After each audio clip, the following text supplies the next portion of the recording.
Isabella moved her lover into the city's most exclusive new penthouse. She thought it was a symbol of her new life, a gleaming monument to her escape from the quiet, suffocating mediocrity she had come to associate with her husband. The penthouse was in the apex, a needle of glass and steel that pierced the clouds, a building so new and so prestigious that its name was spoken in whispers among the city's elite. What she didn't know, what she couldn't possibly fathom in her self-imposed cocoon of arrogance, was that her husband, Ethan, owned the entire building. Every last brick, every pane of glass, every polished brass fixture in the lobby, it was all his. This story is about the quiet man who was pushed too far, and the loud woman who discovered that the mountain she was standing on was actually a volcano. It's a story about the difference between the appearance of strength and the reality of power. We're so glad you're here with us for this one. If you enjoy stories about justice, vindication, and the moment the mask finally slips, do us a favor and hit that like button and subscribe to the channel so you never miss a new tale. And let us know in the comments where you're watching from. We love seeing how far our stories travel. Now, let's get back to Ethan and Isabella and the storm that was gathering on the horizon.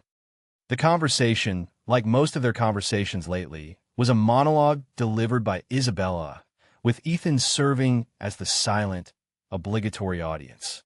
They sat in the living room of their modest, comfortable home, a home Ethan had designed himself years ago, filled with warm woods and soft light. It was a space built for connection, but now it felt like a waiting room for a life that had already departed. "You simply can't imagine it, Ethan," Isabella said, her eyes alight with a fervor he hadn't seen directed at him in years. "The view from the terrace, it's not just a view of the city, it's a view of everything. A possibility. The air is different up there." Ethan nodded, sipping his tea. He knew the view intimately. He had spent months on the initial schematics, personally selecting the specific anti-glare, UV filtering glass for the floor-to-ceiling windows of the penthouse suites. He had stood on the bare concrete slab of that very terrace, wearing a hard hat and feeling the raw wind whip around him, envisioning the finished product. He knew exactly what the air felt like up there. "It's a place for a new chapter," she continued, oblivious to the profound irony hanging in the air between them. "A place to be inspired. My old studio was so stifling. This is expansive." She was framing it as an art studio, a creative escape. The lie was so thin it was transparent, a flimsy veil over the affair he had known about for 6 months. Her lover, a slick real estate developer named Julian with a predatory smile and a portfolio of questionable ventures, was the true occupant of her new chapter. Ethan had seen the credit card statements, the lavish dinners, the weekend trips, the jewelry he hadn't purchased. And now, the down payment for a penthouse lease, using their joint account. "I'm happy you found a place that inspires you," Ethan said, his voice even and calm. This was his superpower, the trait Isabella had once called his dignified strength, but now saw as passive indifference. His calmness was a wall she could no longer scale, and it infuriated her. "Are you, Ethan? Are you really happy for me?" she asked, a sharp edge to her voice. "Or are you just sitting there? Don't you want more than this? This quiet little life?" She gestured around the room, her hand dismissing the home he had built for them, the life they had shared for 12 years. Before Ethan could answer, the doorbell rang. It was her father. Marcus Thorne was a man who wore his wealth like armor. He was stout, with a florid face and eyes that were constantly assessing the value of everything and everyone they landed upon. He had never approved of Ethan. To Marcus, Ethan was a glorified draftsman, a man who worked with his hands and his mind, but had failed to amass the kind of obscene wealth Marcus equated with success. "Ethan," he grunted by way of greeting, clapping Ethan on the shoulder with a force that was meant to be jovial but felt more like a physical assertion of dominance. He immediately turned to his daughter. "Bella, darling, I was just talking to Henderson at the club. He saw the new building, the Apex. So it's the only place to be. And you got the penthouse. My girl always lands on top." He beamed, completely ignoring Ethan, the actual architect in the room, the architect of that very building. The dramatic irony was so thick Ethan felt he could taste it, metallic and bitter. "Daddy, I was just telling Ethan about it," Isabella said, preening under her father's praise. "He doesn't quite get it." "Of course he doesn't," Marcus said, finally glancing at Ethan with a look of theatrical pity. "It's a different world, son. A world of vision, of ambition. It's not about drawing lines on paper. It's about owning the skyline. No offense, of course." "None taken, Marcus," Ethan replied, his voice a quiet counterpoint to Marcus's boom. He held his teacup, the porcelain warm against his fingers. In his pocket, his thumb and forefinger found the cool, smooth edges of a slim metal card. It was a master key card, custom-milled, with a single, elegant letter etched into its surface. It was his anchor in this sea of condescension, the silent promise of a reckoning that only he knew was coming. Isabella and her father saw a quiet, defeated man in a comfortable but unremarkable house. They had no idea they were standing in the presence of their judge. They were celebrating a victory on a battlefield they didn't even know he owned.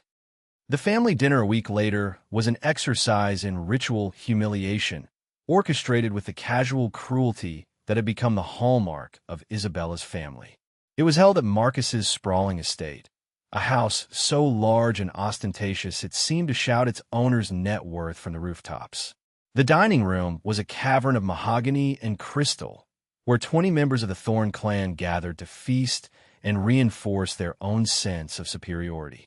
Ethan was seated, as he always was, at the far end of the table, a geographical representation of his status within the family.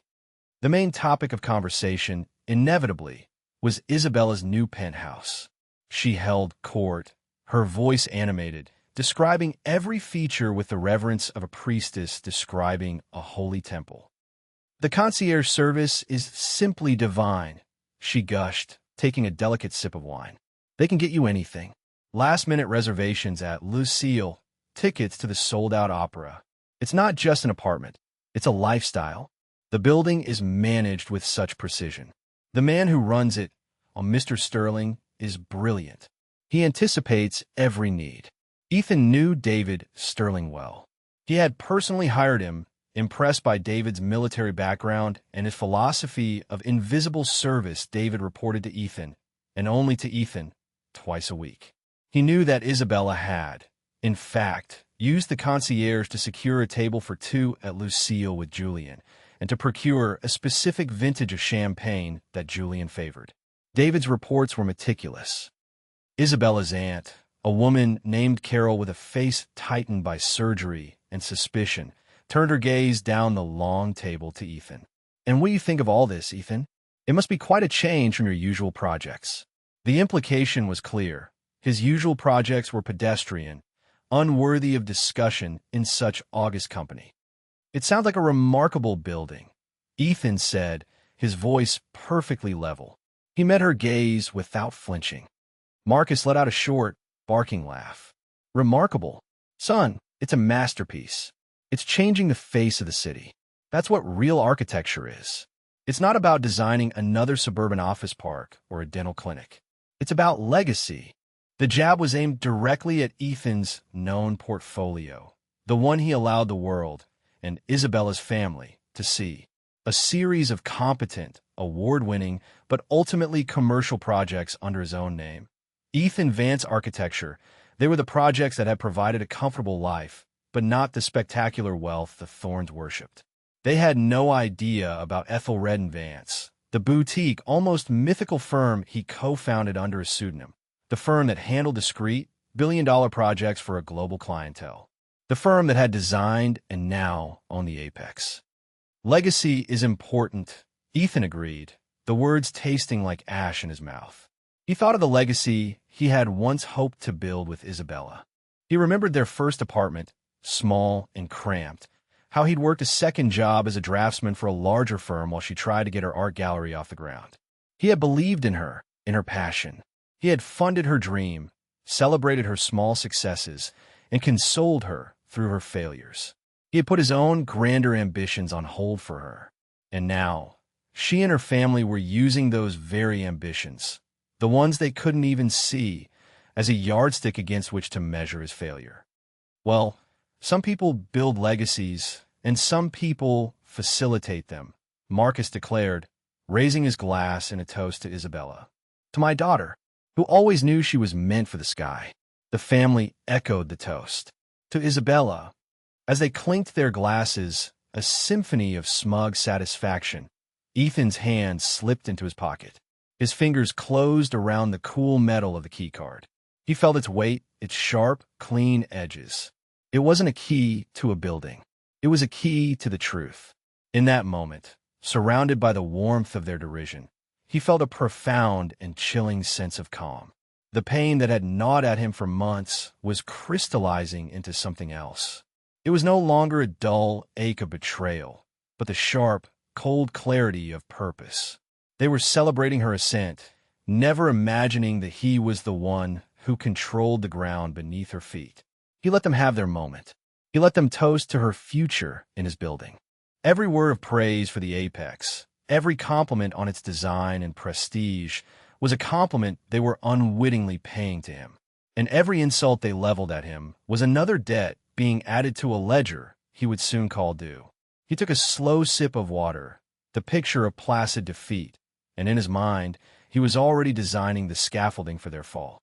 The following Monday, Ethan left the house of quiet resentments and drove across town. The car he drove, a practical and unassuming sedan, was another piece of his carefully constructed camouflage. It allowed him to move through the world without notice, a ghost in the machine of his own life. As he crossed the bridge into the financial district, the city's skyline rose to meet him, dominated by the spear of glass and chrome that was the apex. His building. He didn't look at it with pride. Not today. He looked at it like a general surveying a battlefield, a complex map of strategies and consequences. He bypassed the gleaming, ostentatious lobbies of the downtown core and pulled into a discreet underground garage beneath a historic, gray stone building. The sign outside was small, rendered in brushed steel. Anvy Enterprises inside. The atmosphere was a world away from the stuffy opulence of Marcus Thorne's estate. This was the hub of Ethelred and Vance. The space was a minimalist masterpiece of concrete, glass, and reclaimed wood, a physical manifestation of Ethan's true design philosophy. There were no flashy awards on the walls, only original architectural sketches of past projects, framed like fine art. The air hummed with a quiet, focused energy. Here, he wasn't Bella's husband, or the draftsman here. He was Mr. Vance. He walked through the open-plan office, greeting his team with quiet nods. They were the best in the business, headhunted from around the world, and they revered him. They knew him as a demanding but brilliant leader, a man whose vision was matched only by his integrity. They had no idea about his other life, the one where he was treated as a failure at his own dinner table. His office was at the back, a glass-walled cube that overlooked a serene, hidden Japanese garden. Waiting for him inside was David Sterling, the manager of the Apex. David was a tall, impeccably dressed man in his 50s with the quiet watchfulness of his former life in military intelligence. "Mr. Vance," David said, standing as Ethan entered. "Good morning, David. Thank you for coming," Ethan said, gesturing for him to sit. "Coffee?" "No, thank you, sir. I have the files you requested." David laid a thin folder on the polished concrete desk. It contained the lease agreement for the Penthouse, signed by one Julian Croft. Attached were copies of his financial statements and the wire transfer confirmation for the security deposit and first 3 months' rent. The transfer had come from a joint savings account in the names of Ethan Vance and Isabella Thorne Vance. Ethan scanned the documents, his expression unreadable. The application was thin, he noted. Julian's stated income was listed under a shell corporation with no discernible assets. His credit was propped up by a recent, large infusion of cash. Ethan knew the source of that cash. It was the money Isabella had withdrawn from their portfolio 2 months ago, under the guise of a gallery investment. "It was, sir," David agreed. "Ordinarily, it would have been flagged for further review. Per your instructions, I pushed it through." "Good," Ethan said. "I want you to open a new sub-account for Penthouse A. I want every charge, every request, Every service logged and billed to that account. Room service, concierge bookings, dry cleaning, guest parking, everything. I want a detailed, itemized report sent to my private email at the end of each week. Consider it done, Mr. Vance. In the security protocols, Ethan continued, leaning forward. I want to be the only one with override access to the penthouse floor. No one, not even you, is to have the ability to change the keycard permissions for that unit without my direct, verbal authorization. Is that clear? Crystal clear, Sir. David paused, his gaze steady.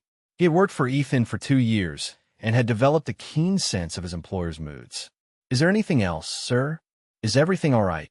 Ethan looked up from the papers, and for a moment, the mask of calm slipped. David saw a flicker of something deep and weary in his eyes. A profound sadness. Everything is proceeding as planned, David. Thank you. The unspoken message was clear. This was not just business. This was personal. David, ever the professional, simply nodded.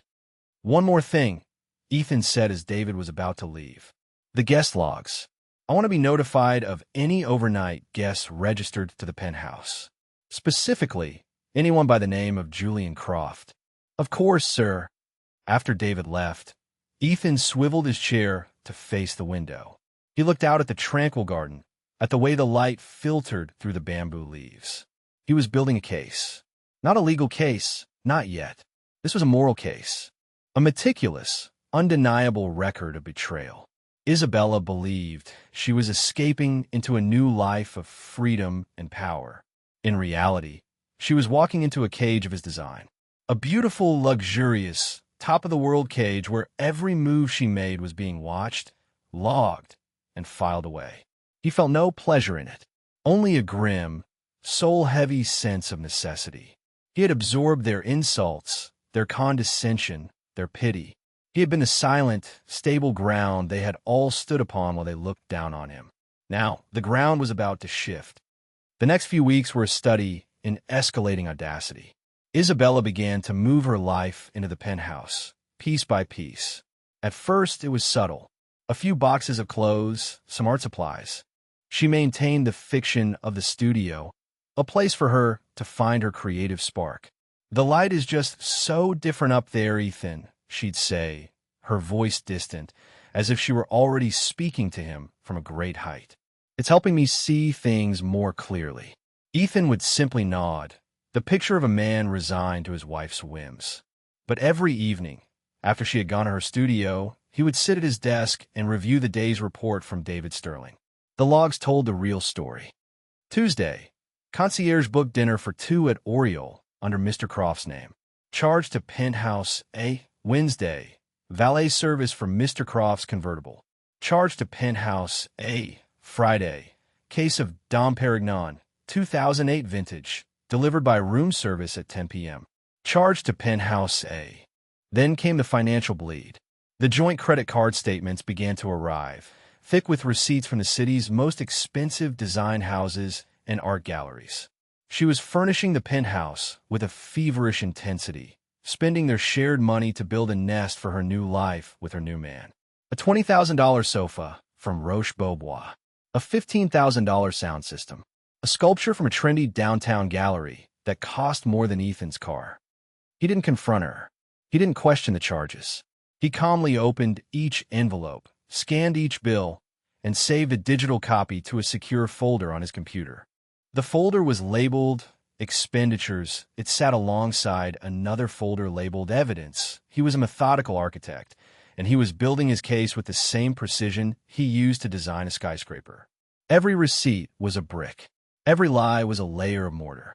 The breaking point, the moment the quiet pain in his chest finally hardened in a cold resolve, came on a Saturday night. Isabella had told him she was attending a gallery opening with some friends.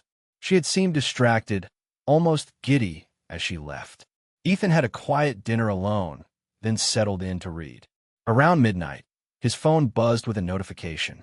A friend from college, someone who followed the city's social scene, had tagged him in a post on Instagram. The photo was a splash of color and light. There was Isabella, radiant in a shimmering silver dress, her arm linked with Julian's. He had his arm possessively around her waist, his smug smile aimed at the camera. They were standing on the terrace of the penthouse. The glittering tapestry of the city spread out beneath them like a conquered kingdom. Behind them, through the glass, a party was in full swing. Dozens of people, the city's bright young things, mingled and laughed in the space that his money had furnished. The caption, written by a popular social blogger who was at the party, was what twisted the knife. A toast to new beginnings. The incredible Isabella Thorne celebrates her stunning new penthouse at the Apex. A home as brilliant and inspiring as its new owner. Hosted by the charming Julian Croft. The party of the year. Her penthouse. Her home. Hosted by him. In his building. Ethan stared at the screen for a long time. The image was a perfect tableau of his humiliation. The woman who shared his bed, standing with another man in a home paid for by his labor, being celebrated by a world that saw him as invisible. He felt a profound stillness settle over him. It wasn't the hot rage he might have expected. It was something colder, heavier. It was the silence of a deep-sea trench, the pressure immense and crushing. He did not throw the phone. He did not smash a glass. He calmly took a screenshot of the post. He saved it to the evidence folder. Then he opened a new document. The title was Divorce Terms, Draft for the Next Hour. He sat in the quiet of the home they had once shared and began to design the architecture of their separation. He was no longer just the victim of her betrayal. He was now the architect of her consequences. The partygoers at the Apex were celebrating a new beginning, but for Ethan, this was the beginning of the end. A week after the party, Isabella approached him. It was a Tuesday evening. A storm was brewing outside, the sky a bruised purple, and the air in the house was thick with unspoken things. She found him in his study, sketching in a notebook, a habit she had long ago dismissed as idle doodling. She didn't sit down. She stood in the doorway, framed like a portrait of impending judgment, her arms crossed. "Ethan, we need to talk." He put down his pencil and gave her his full attention. He knew this was it, the final act of her play before she believed the curtain would fall on their life together. "This isn't working anymore," she began, her voice a practiced blend of regret and resolve. "I think we both know that. We've grown apart. We want different things from life." She paused, as if expecting him to argue, to plead. He remained silent, his gaze steady. His silence unnerved her, forcing her to continue. "You're comfortable here," she said, her gesture encompassing the room, the house, their entire shared history. "You're content with this quiet, predictable life. And there's nothing wrong with that," she added, the magnanimity of her tone more insulting than any direct attack. "But I can't live like that. I need more. I need to feel alive. I need to grow." She was painting a picture of herself as a vibrant soul shackled to a dullard, a flower desperate to break through concrete. The narrative was self-serving and deeply cruel, but Ethan listened without interruption. "I've had my father's lawyer draw up a separation agreement," she said, finally getting to the point. She slid a thick envelope across the desk. It landed with a soft, final thud. "I think you'll find it's very generous." Ethan picked up the envelope. He didn't open it immediately. He weighed it in his hand, as if judging the mass of her betrayal. "I don't want a messy fight, Ethan," she said, her voice softening into a performance of pity. "I still care about you. I want you to be okay. The house is in my name, but I'm willing to sign it over to you. It's a good place for you. And there's a one-time payment of $200,000 to help you get back on your feet. Considering your limited earning potential moving forward, I thought it was more than fair." Limited earning potential. The phrase hung in the air, a stunning monument to her ignorance. The woman who had spent double that amount furnishing her lover's apartment in the last month was offering him a pittance from their own accounts and calling it generosity. He finally opened the envelope and pulled out the sheaf of papers. He read through them, his face a mask of neutrality. The terms were exactly as insulting as he had imagined. They were predicated on the fiction of his life that she and her family had constructed, that he was a man of modest means and even more modest ambition. The agreement was designed to sever their lives while ensuring she maintained the lavish lifestyle she believed was her birthright, leaving him with the scraps. He read for several minutes in complete silence, the only sound the drumming of rain against the window pane. Isabella shifted her weight, her confidence beginning to waver in the face of his unnerving calm. She had expected tears, or anger, or desperate bargaining. This quiet, analytical stillness was not in her script. "It seems straightforward," he said at last, placing the papers neatly back on the desk. Relief washed over her face. "Good. I'm glad you're being reasonable about this. I'll need to have my own lawyer review it, of course," he said. "A formality." "Of course," she agreed quickly. "Give me 1 week," he said. "We can meet then to sign the final papers. We should do it somewhere neutral." He paused, looking directly at her. "What about your new studio? At the Apex? Since it's the symbol of your new beginning, it seems like a fitting place to sign the end of our old 1-inch. A slow smile spread across Isabella's face. She saw it as the ultimate act of surrender. He wanted to see what he was losing, to witness firsthand the glittering world she was ascending to. It was perfect, poetic even. "Yes," she said, her voice smooth as silk. "I think that's an excellent idea. Next Tuesday, then, at noon, in the Penthouse. I'll be there," Ethan said. After she left the room, triumphant, Ethan picked up the agreement again. He didn't look at the insulting terms. He looked at the signature line at the bottom, where his name was supposed to go. He then picked up his pencil and, on a fresh sheet in his sketchbook, began to design something else entirely. It was a flowchart, a series of boxes and arrows mapping out the conversation that would take place in 7 days. It was the blueprint for the demolition of Isabella's world. The storm outside was breaking, but the real tempest was still a week away. The day of the signing arrived with a cold, brilliant clarity. The sky was a deep, cloudless blue, and the city seemed to gleam below. Ethan drove into the city, but this time he didn't park in the discreet garage of Ethelred and Vance. He drove directly to the main entrance of the Apex. He handed the keys to his unassuming sedan to the valet, who treated him with the same deferential respect as the man in the Bentley behind him. This was a culture Ethan had insisted upon, absolute professionalism, regardless of appearances. He walked into the lobby.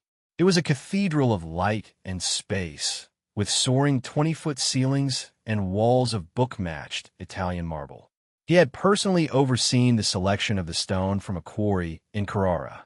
He had agonized over the lobby's lighting, wanting it to feel grand but welcoming. Now, walking through it as a stranger, he felt a profound sense of detachment. It was just a place, a stage. He took the private elevator, the one reserved for the penthouse floors. As it ascended, the city fell away beneath him. He felt a slight pressure change in his ears. He was rising to meet them, to the arena they had chosen for his final humiliation. When the elevator doors opened directly into the penthouse foyer, he was met with a scene of smug triumph.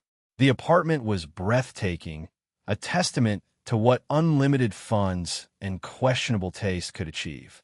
It was decorated in a style that screamed new money, all white leather, chrome, and jarringly bright modern art. It was a space designed to impress, not to be lived in. Isabella was there, looking regal in a sharp, cream-colored pantsuit.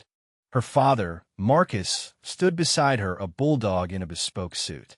And lounging on a massive white sofa, a glass of champagne in his hand, was Julian Croft.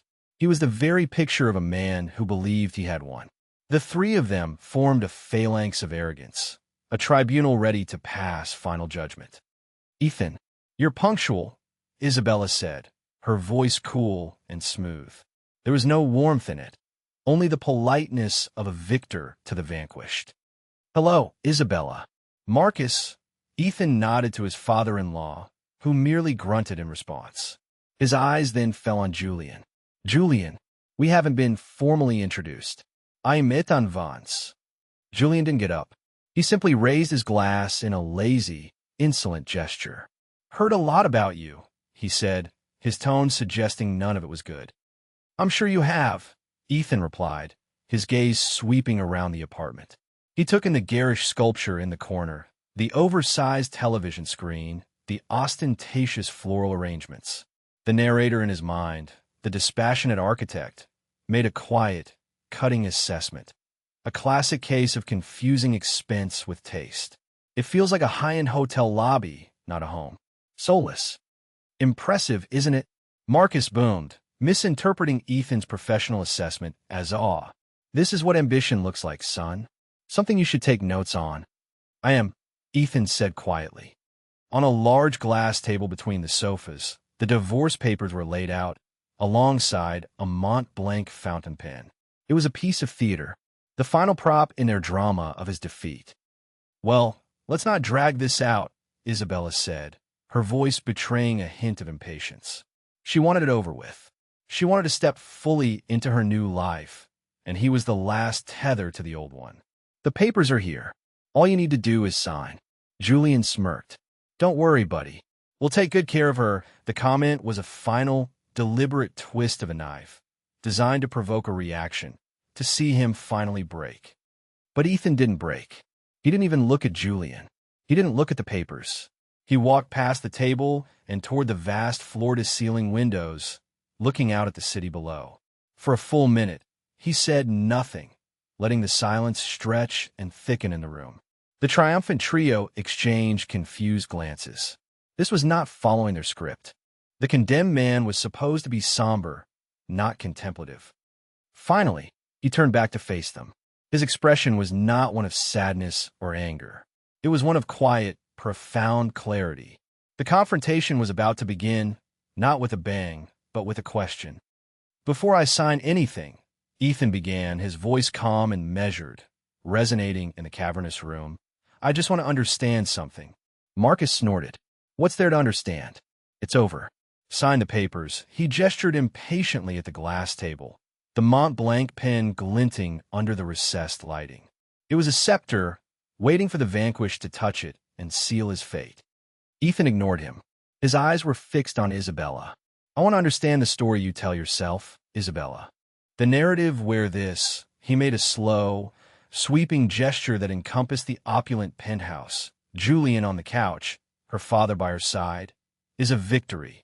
Isabella stiffened, her manufactured sympathy evaporating. It's not a victory, Ethan. It's a necessity. I told you.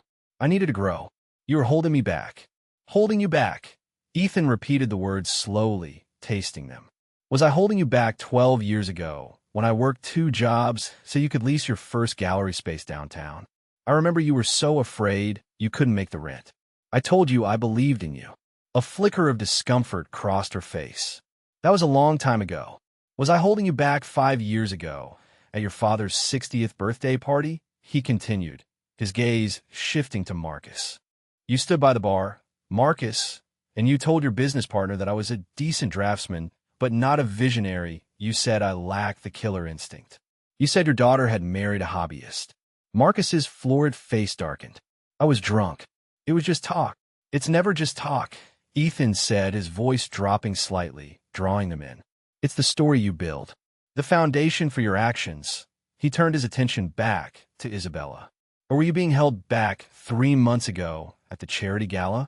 You told our friends, the Watsons, that my career had plateaued and that it was a source of quiet disappointment for you. Helen Watson told me. She thought I should know. The name of her friend, the specificity of the betrayal, landed like a physical blow. Isabella's composure finally cracked. This is pointless, Ethan. A pathetic attempt to make me feel guilty. Guilty? Ethan asked, a genuine note of curiosity in his voice. No, guilt requires self-awareness. This isn't about guilt. It's about clarity. He took a step closer to the table, but still didn't look at the papers. You've built this new life for yourself in this building. The apex, a symbol, you said. You and Julian. He finally looked at the man on the sofa. You signed a 2-year lease for this penthouse, Julian, at $25,000 a month, with a $100,000 security deposit, all paid for from a joint account that I'm a primary holder of. A bold move. Julian sat up, his smugness curdling into something defensive. That's between you and your wife. My finances are solid. Are they? Ethan asked softly. There was a problem with your lease application, Julian, your shell corporation has no verifiable income. Your credit is aspirational. An application like that, for the premier residence in the city, would normally be rejected in a heartbeat. But it was flagged for review. A special review. By the owner. The air in the room grew still. And I've been so busy lately, Ethan continued, his voice a silken thread of menace. I didn't get around to that final review until last week. He reached into his jacket pocket. The smug confidence on the faces of his three accusers began to falter, replaced by a dawning confusion. This was a deviation from the script they had never imagined. He wasn't pleading.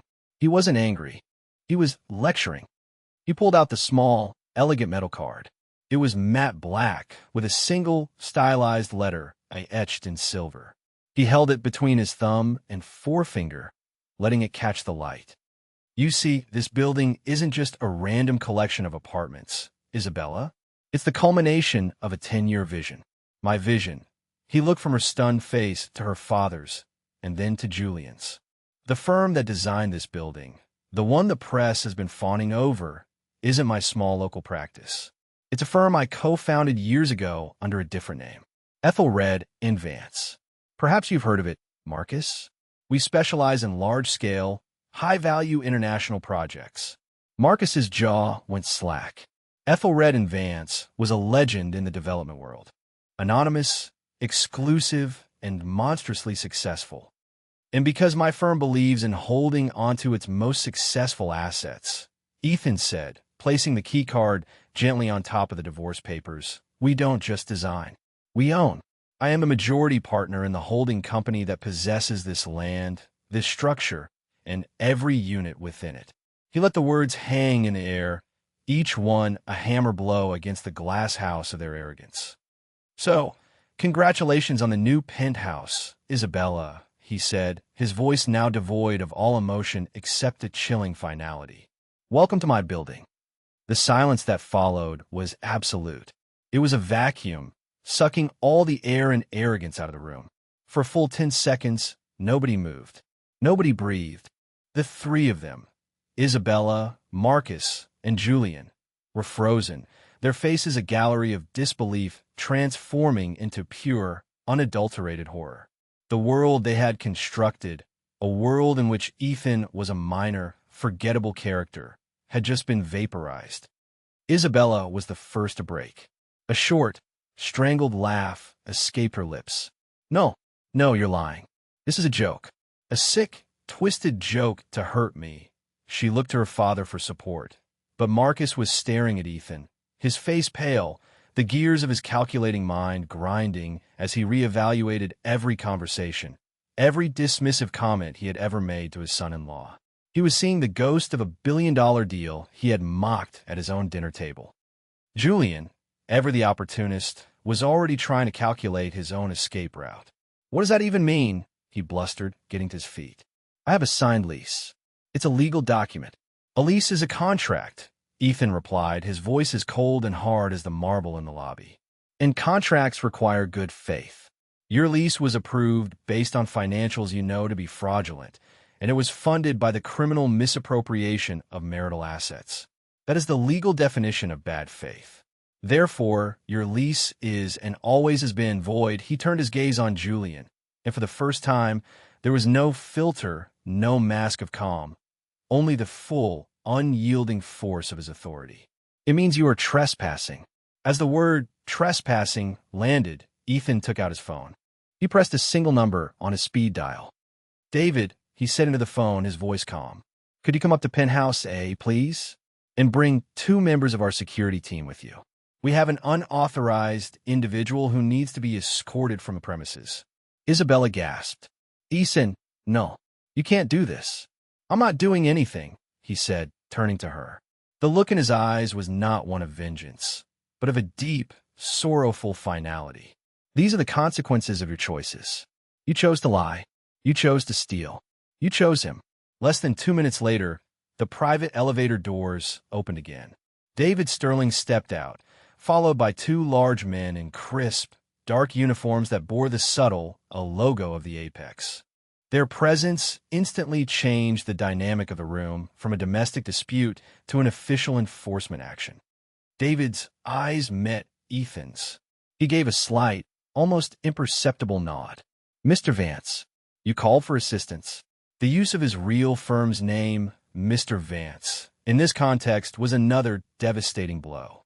It stripped away the last vestiges of the Ethan they thought they knew. "David," Ethan said calmly, "this is Julian Croft. He is here under the mistaken belief that he is a resident. He is not. Please escort him from the building. He may collect his personal effects from the front desk tomorrow, after they have been cataloged." Julian's face went white, then purple with rage. "You can't just throw me out. I'll sue you. I'll sue this whole building." One of the security guards took a quiet step forward. He was a mountain of a man who looked like he could bench press Julian's convertible. David addressed Julian, his voice polite but unyielding. "Sir, you can leave under your own power, or you can be removed. The choice is yours. But you're leaving." Julian looked to Isabella, his eyes pleading. "Bella, are you going to let him do this?" Isabella was speechless, her mind unable to process the complete reversal of power. She looked from the terrified face of her lover to the implacable one of her husband. The man she had dismissed as weak and ineffectual was now commanding a small army in her glorious penthouse. With a final, pathetic glare at Ethan, Julian seemed to shrink. The bravado was gone, replaced by the raw fear of public humiliation. "Fine," he spat. Without another word, he walked towards the elevator, flanked by the two guards. As the doors slid shut, sealing him away, the sound echoed in the silent room like a guillotine. He was gone. The affair was over. The new life had lasted less than an hour, and Ethan, Isabella, and her father were left alone in the wreckage. Isabella finally collapsed onto the ridiculously expensive white sofa, her body trembling. The penthouse no longer felt like a symbol of her power. It felt like a trap. The silence that descended after Julian's departure was heavier and more suffocating than before. It was the silence of a tomb. Marcus Thorne, a man used to commanding every room he entered, had sunk into an armchair. He looked smaller, older, as if the shock had siphoned the very air from his lungs. He was staring at Ethan with a new, terrifying kind of respect, the respect one predator has for a more successful one. Isabella was the one who finally broke the silence. Her voice, when it came, was a choked whisper. "How? How could you?" Ethan turned from the window, his face etched with a weariness that went beyond the day's events. "You're asking the wrong question, Isabella. You should be asking why. Why did I let it get this far? Why did I watch you lie to me for months? Why did I let you spend nearly $500,000 of our money to build a love nest for another man in my own building?" He walked over to the glass table and picked up the fraudulent divorce agreement she had offered him. He tore it in half, then in half again, the sound of ripping paper unnaturally loud in the quiet room. He let the pieces flutter onto the pristine white rug. "I did it because I needed you to see," he said, his voice raw with the truth. "I needed you and your father to see the reality of what you were doing without any filter. I needed you to build your castle of arrogance as high as it could possibly go, so that when it fell, you would understand the depth of your own betrayal."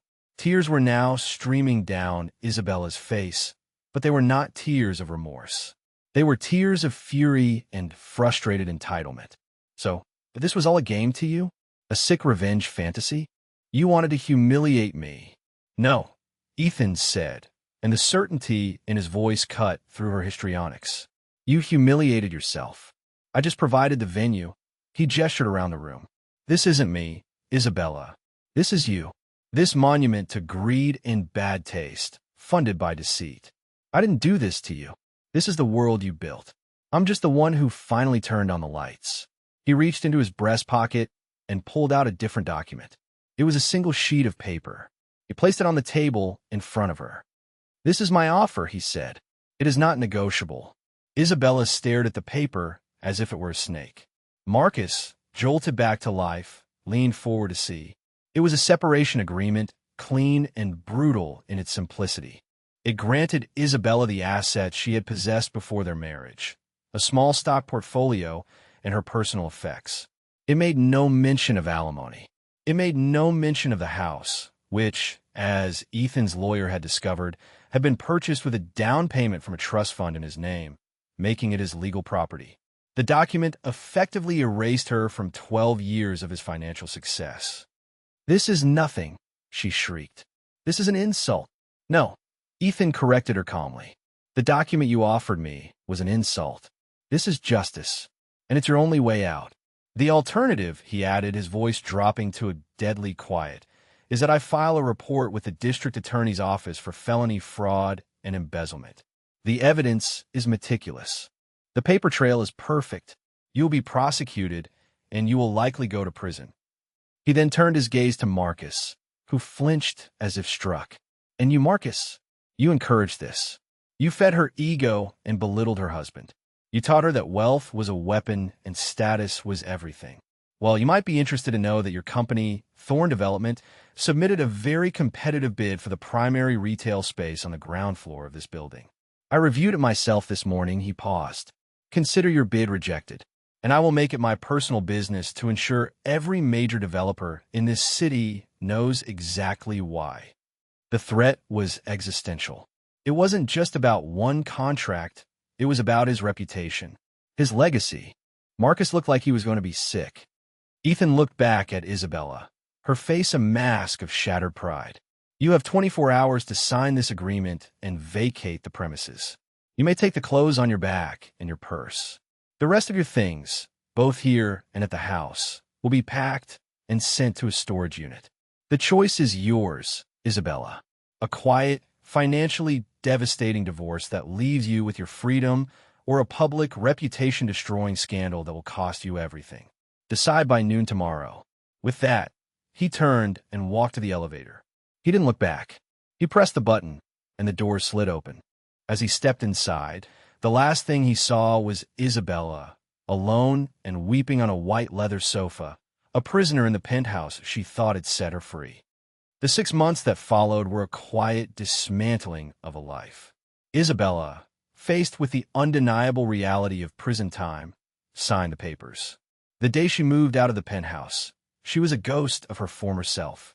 The fire in her eyes was gone, replaced by a hollowed-out vacancy. Her father, Marcus, had tried to intervene, to negotiate, to threaten, but Ethan's lawyers were a fortress.